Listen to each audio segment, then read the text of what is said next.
အဲ့တော့ဒီမှာ D4 ဆိုတာဘာလဲ D2 ဆိုတာဘာလဲမေးထားရပေါ့နော်အဲ့တော့ကိုရီးယားစာနဲ့ပတ်သက်လို့ရှိရင်ဒါလေးတွေသိထားရမယ် D4 visa D2 visa ဘာလဲပေါ့နော်အဲ့တော့ချက်ချင်းချုပ်ပြောပြပေးမယ် D4 ဆိုတာကကြတော့ကိုရီးယားလိုပေါ့နော်ဟိုလုံးဝမတက်သေးတဲ့လူတွေကိုရီးယားနိုင်ငံမှာကိုရီးယားစာသင်ချင်တဲ့သူတွေရွေးချယ်တဲ့ visa ပေါ့နော်အဲ့တော့ဟိုရောက်တော့မှကိုရီးယားလူမျိုးကတင်တဲ့ကိုရီးယားစာကိုသင်ယူရမယ်ပေါ့နော်အဲ့တော့တချို့ကတော့ဒီလိုမျိုးကိုရီးယားနိုင်ငံမှာသွားပြီးတော့ဟိုလိုကိုရီးယားလူမျိုးရှင်းပြနားမလည်မှာဆိုလို့မြန်မာနိုင်ငံမှာပဲစကားကိုအထိုက်လျောက်အခြေခံလောက်သင်ထားပြီးတော့မှ D4 ရွေးချယ်တဲ့သူတွေလည်းရှိတယ်သူကတော့ဒီ10တန်းအောင်ပြီးတဲ့ကနေပြီးတော့အသက်30အောက်လောက်အထိကိုလက်ခံနေပေါ့နော်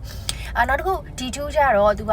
ဘွဲရတဲ့အချိန်ကနေစပြီးတော့ကိုပေါ့နော်ကိုကြိုက်တဲ့နောက်ထပ်တက္ကသိုလ်တက်ဖို့အတွက် major ရွေးရမယ်ပေါ့ဥမာဟို engineering လား art လားစသဖြင့်ကြိုက်တဲ့ major ရွေးချယ်ပြီးတော့ဒီ D2 visa ကိုတက်လို့ရတယ် D2 ကတော့သူကအလုံးလုံးလို့ရတယ်ပေါ့အလုံးလုံးတယ်ဆိုတာပတ်တိုင်းလုံးပြီးတော့ဒီစာသင်လို့ရတယ်ပေါ့နော် D4 ကတော့သူကအကြောင်းတက်တယ်လို့မျိုး9ရက်လောက်လို့တက်နေရမှာဆိုတော့အလုပ်ကအဓိကမဟုတ်ဘဲနဲ့အတန်းပညာအဓိကပေါ့သူက2နှစ်တက်ပြီးတော့မှD2 ကိုခုံတာပေါ့နော် D2 visa နဲ့နောက်ထပ်တက္ကသိုလ်ဆက်တက်တာပေါ့အဲ့တော့အချိန်လေးလည်းတိတ်မပေးနိုင်ဘူးကိုကအသက်ကလည်းအကြီးနေပြီဆိုလို့ရှိရင်တော့ D2 နဲ့သွားဖို့အတွက်ကိုD2 နဲ့သွားမတက်ခင်မှာမြန်မာနိုင်ငံမှာပဲအရင်ဆုံးဟိုဒီဇိုင်းမဲ့လေးနဲ့အနေထားတစ်ခုထိရအောင်ပေါ့ topic level 3 4လောက်အထိပေါ့ကွယ်ရအောင်လို့လုပ်ထားရင်အဆင်ပြေတယ်တကယ်လို့ D2 ကိုကွာ10တန်းအောင်ပြီးရသွားချင်တယ်ဆိုရင်တော့ကိုယ့်စီမှာဒီ IELTS လိုမျိုး English certificate တွေ topic လိုမျိုး topic level အမြင့်နေခိုင်းထားတယ်ဆိုရင်တော့ကျိုဒီ scholarship ရှောက်လို့ရတဲ့အခွင့်အရေးတွေတော့ရှိတာပေါ့နော်အဲ့ဒါတွေကတော့နည်းနည်းကျေပြန့်သွားတာပေါ့အဲ့တော့အဓိက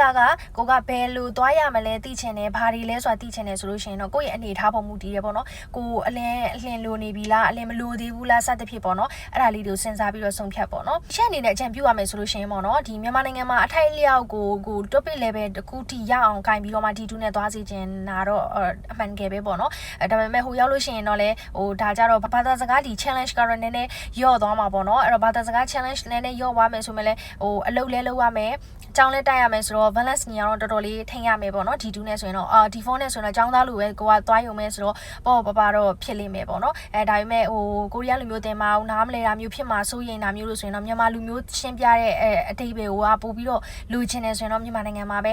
တီချာလေးတင်သွားပေါ့နော်ဆိုတော့ဒါကတော့ကိုရွေးချယ်မှုနဲ့ကိုပါရွေးချယ်မှုတွေလည်းဆုံးဖြတ်မှုတွေမှန်ကန်ကြပါစေလို့ဆုတောင်းပေးပါတယ်ဒါအချင်းချုံလေးပဲပေါ့နော်နောက်ထပ်သိချင်တာလေးတွေတော့ comment မှာမိခဲ့ပြီနော်ဒီချင်တော်တာနဲ့တူကိုရီးယားတန်တက်ချင်လို့တန်းတန်းစုံစမ်းနေတဲ့သူတွေကတော့ TikTok မှာဆိုရင် contact add ဆိုတာလေးကိုနှိပ်ပြီးတော့စုံစမ်းလို့ရတယ်လို့ဒီ TikTok က bio မှာချိတ်ပေးထားတဲ့ link ကနေတစ်ဆင့်နဲ့ဆက်သွယ်စုံစမ်းမြင်နိုင်ပါတယ်တကယ်လို့ Facebook ကနေပြီးတော့ပြီးချင်တာဆိုလို့ရှိရင်တော့ Korean Classes by GYS ဆိုတဲ့ Facebook page လေးကနေပြီးတော့ live ဆက်သွယ်မြင်နိုင်ပါတယ်နော်